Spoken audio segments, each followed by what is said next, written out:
हरे कृष्णा, राधे राधे। सखियों की श्याम लीला प्रसंग। जात न पूछे कोई, यह कौन है ऐसे बट वृक्ष की जटाओं में लटकी हुई गोपी? नहीं, यह तो कोई सवर कन्या है। कहीं फांसी तो नहीं लगा ली? कौन हो सकी, ऐसे क्यों लटकी पड़ी हो? मेरी बात सुन। वह कृष्ण वर्णा सवर कन्या चौंक कर खड़ी हो गई। कुछ समय एकांत पाने के उद्देश्य से इस सघन बट की ओर चली आई थी। इसकी जटाओं ने भूमि में पैर गाड़ गाड़ कर अनेक स्तंभ निर्मित कर लिए हैं और ऊपर सघन बट पत्रों का विधान सा तन गया है। मूल वृक्ष के नीचे तो अंधेरा रहता है, वही एक वाहन मानो राज सिंहासन की भांति रखा है। कभी कभी मैं वहां की भूमि स्वच्छ करके इस पाहन पर आ बैठती हूँ। सर्वप्रथम यही श्याम सुंदर से वार्तालाप हुआ था मेरा। एक दिन ऐसे ही बैठी मनोरथों के महल बुन रही थी।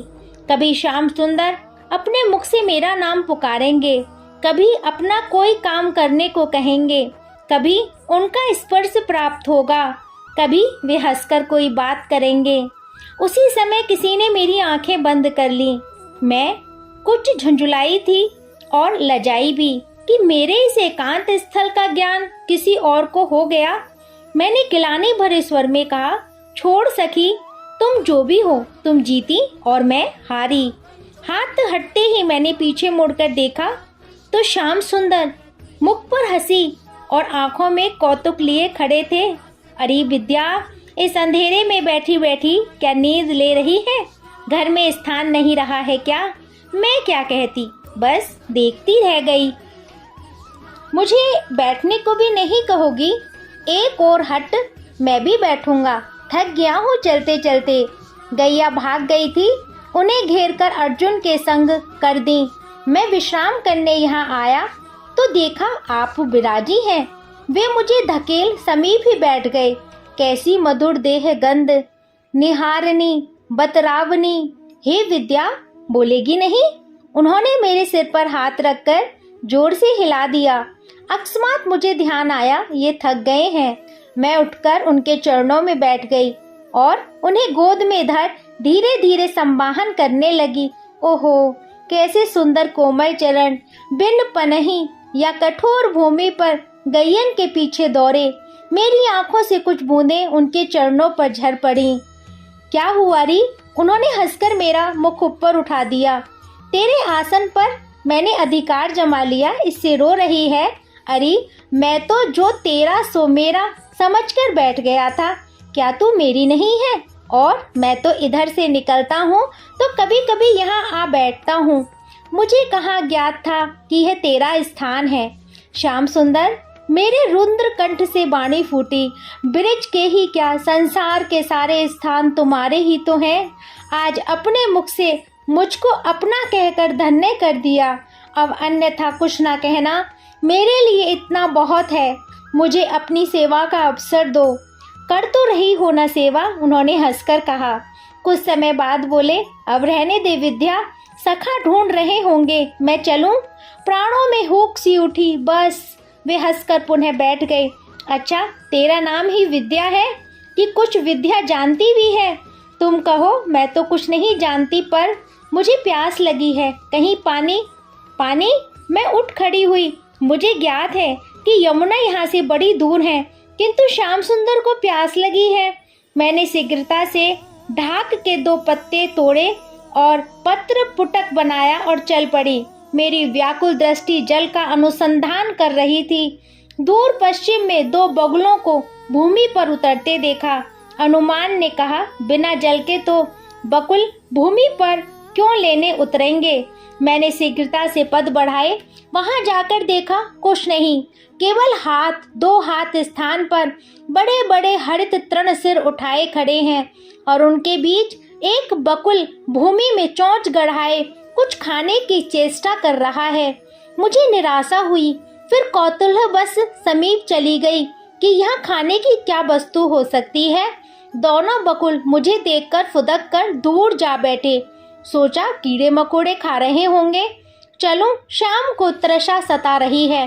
किंतु ये हरित तृण इतने ही स्थान पर तृणों पर पद पड़ते ही भूमि गीली लगी। मैंने केंद्र में बैठ उंगली से खुरचा भूमि को, कुछ तृण उखाड़े। जल था, मेरे हृदय में आशा लहराई, किंतु शीघ्रता अपेक्षित थी। कान्हा जो त्रसित हैं, कहीं उठकर चलना दें। शुष्क काष्ठ से खोदकर गड्ढा बनाया, वह धीरे धीरे जल से भर गया। मैंने हाथ से एक बार उसे उलीच दिया और अब की बार वह अपेक्षाकृत स्वच्छ था। मैंने हर्ष से अपनी ओढ़नी का पल्ला जल पर बिछा दिया, सब जल से भर गया तो अंजनी से पत्र पुटक को भर दिया और यथाशीघ्र पटकुंज की ओर चली। किंतु वहां पहुंचकर देखा पाहन का आसन तो खाली है। मेरे पग भारी हो गए। धीरे धीरे चलकर जल पात्र मैंने आसन पर रख दिया और वहीं माथा टिकाकर गिर पड़ी। हाँ विधाता, आज ही तूने सौभाग्य द्वार खोला और आज ही उसने आग भी लगा दी। मेरी आंखों से झरझर अश्रु बह चले। हृदय की ऐंठन सही नहीं जाती थी। मुझे देर हो गई, तुम प्यासे हो, मैं जल तक नहीं पिला सकी। व्यर्थ है मेरा विद्या, ब्रह्म विद्या होना व्यर्थ है। देवर्षि, तुम्हारा आशीर्वाद, मेरी तपस्या, यह जन्म सब व्यर्थ हो गया, सब व्यर्थ हो गया। निराशा के अंधकार में चेतना डूबने लगी। जब आंख खुली वह कमल मुख सम्मुख था। वे दीर्घ स्नेह भरे द्रग मेरे मुख पर टिके थे। वे अपने पीतांबर के गीले छोर से मेरा मुख पहुंच रहे थे। कैसी बावरी है री तू। मैं तो इस पेड़ के पीछे छिप गया था कि तू मुझे पुकारेगी, ढूंढेगी, किंतु तू तो आते ही ऐसे गिर पड़ी जैसे पांव कट गए हों। बावरी। उन्होंने हंसकर मेरा मुख अपने वक्ष से लगा लिया। अब इस सुख की तुलना मैं किससे कहूँ, कैसे कहूँ। एकाएक स्मरण आया, ये त्रसित है। मैं उठ पड़ी। तुमने जल पी लिया? आहा, तू तो मरी पड़ी थी। वे खुलकर हंस पड़े। जल कौन कैसे पीता, मैं तो स्वस्थ हूँ, तुम जल पी लो। मैंने पत्र पुटक हाथ बढ़ाकर उठाना चाहा, किंतु उन्होंने उसे उठा लिया। नहीं, पहले तू पी, देख तेरे होठ सूख गए हैं, जाने कहाँ से जल खोद लाई है, सो पहले तू पी ले। उन्होंने जल पात्र मेरे मुख से लगाना चाहा, मैंने हाथ से बांधा दी। आंखें भर आईं, मेरा लाया जल भी उन्हें स्वीकार नहीं। रुद्र कंठ से अस्पष्ट स्वर निकले, पहले तुम लो, मुझ पर दया करो, दया करो। मैंने उनके चरणों पर सिर रख दिया। नेत्र जल उन्हें धोने पर उपक्रम करने लगा। अच्छा ले, रो मत, अपने ही हाथ से पिला दे मुझे। उठ पगली, कहीं की परिहास भी नहीं समझती है क्या। उन्होंने मुझे उठाकर दोना थमा दिया। मैंने उतावली से लेकर उनके मुख से लगा दिया। कुछ जल छलक पड़ा और बचा हुआ वे पी गए। और लाऊं? मेरी आंखों में आंसू और होठों में प्रसन्नता समा नहीं पा रही थी। चल, मैं भी चलूं, देखूं कहाँ से लाई तू।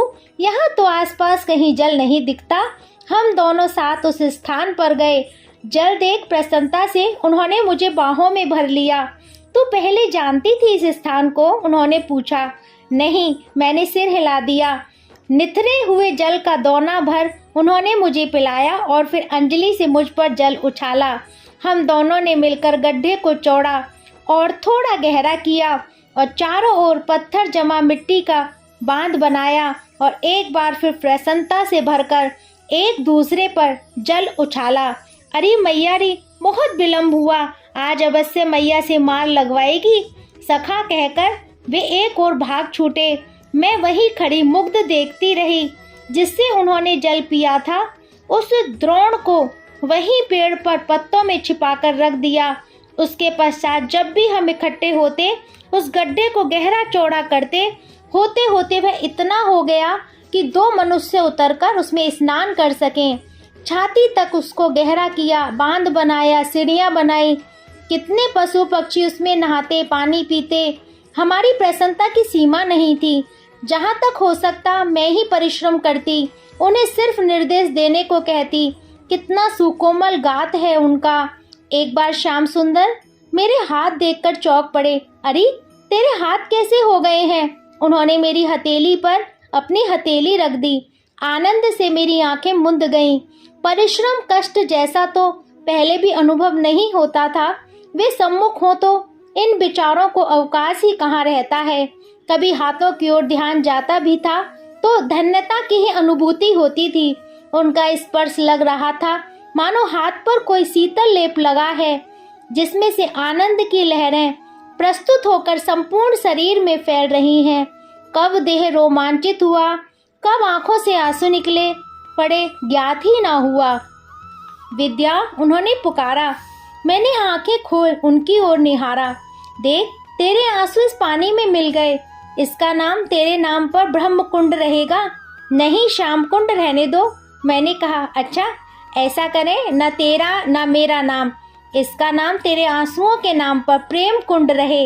इसमें स्नान करने वालों को तुम्हारे प्रेम की प्राप्ति हो। मैंने बीच में ही कहा, ऐसा ही सही। वे हंसे। तो सबसे पहले मैं ही स्नान कर लूं, मैं भी चलूं तेरे संग। ओहो, मैं तो कृतार्थ हो गई, शब्द नहीं मिल पाए। सिर हिलाकर स्वीकृति एवं नेत्रों से प्रसन्नता व्यक्त की। उन्होंने पीतांबर की कछनी बांध ली और मैंने ओढ़नी से तन ढापा। फिर दोनों हाथ पकड़कर जल में उतर पड़े। एक दूसरे पर जल उछालने और नहाने नहलाने में कितना समय लगा, ज्ञात ही ना हुआ। दोनों ने हाथ पकड़कर कितनी डुबकियां लगाई, कैसे कहूँ, आनंद सागर जैसे उमड़ पड़ा रहा था, संभाले संभलता ना था। बड़ी देर बाद बाहर निकलकर हमने अपने वस्त्र पहने। उन्होंने अपना पीतांबर और मैंने ओढ़नी ढाक की डालियों पर सूखने फैला दी। श्याम सुंदर बोले, तू प्रसन्न तो है ना विद्या? देवर्षि ने तेरी तपस्या के विषय में मुझे बताया था। इतने सौभाग्य की तो मैंने आशा भी नहीं की थी। तुम्हारी कृपा का अंत नहीं है, फिर भी तुम्हारे चरणों में अनुराग ही मेरा काम्य है। वह नहीं मिला। वे हंसे। लगता नहीं, तब क्या लगता है? अपना ही स्वार्थ, अपना ही सुख, यह तो अनुराग ना हुआ। यह जल तूने अपने लिए निकाला। हाँ, तुम सम्मुख रहो, यह मेरा स्वार्थ और मेरा श्रम तुम्हें भाया, यह सुख। तब और क्या चाहिए? केवल तुम्हारी प्रसन्नता, तुम्हारा सुख। मुझे कुछ चाहिए यह ज्ञात ही ना हो। इसके लिए तो किशोरी जू की सेवा करनी होगी। यहाँ नंद गांव में रहकर वह कैसे उपलब्ध होगी? ऐसी व्यवस्था कर दूं? कैसे? कैसी व्यवस्था? मुझे विवाह नहीं करना है। मैं संकित होकर एकदम बोल पड़ी। कैसी ब्रह्म विद्या है री तू? वे हंस पड़े। ब्याह की बात मैं नहीं कर रहा। तब ठीक है। हाय, वह अनुमोदन ही आज सूल हो गया। सांझ को घर गई तो ज्ञात हुआ मथुरा से अक्रूर आए हैं कान्हा जू को लिवाने, और वे प्रातःकाल होते ही विदा हो गए। यह व्यवस्था की उन्होंने कि सब अव्यवस्थित हो उठे। कौन सखी नंदगांव की है, कौन बरसाने की है, यह भेद ही जैसे मिट गया हो। लीला स्थलों पर कहीं भी सखियां बैठी पड़ी मिल जाती। श्री किशोरी जू भी कभी कभी मिल जाती। फिर सबकी आश्रय वही तो थी। नंदगांव की सखियां बरसाने गए बिना रह न पाती। एक बार दिन में उनके दर्शन न हो जाएं तो प्राणों को देह में रोकना कठिन हो जाता जैसे। यह तो इस हतभागी ब्रह्म विद्या को अब ही ज्ञात हुआ कि विरह में ही प्रेम की पूर्णता है। अपना देह, ग्रह, गैया सब इसलिए संभालना है कि उन्हें अस्त व्यस्त हीन दशा में देख वे दुखी ना हो। यह भाव तो श्री किशोरी जी के चरण रज सिर चढ़कर ही प्राप्त हुआ। कृपया में तुम्हारी कृपया की सीमा नहीं है, तुम्हारी कृपया की सीमा नहीं है। हरे कृष्णा, राधे राधे।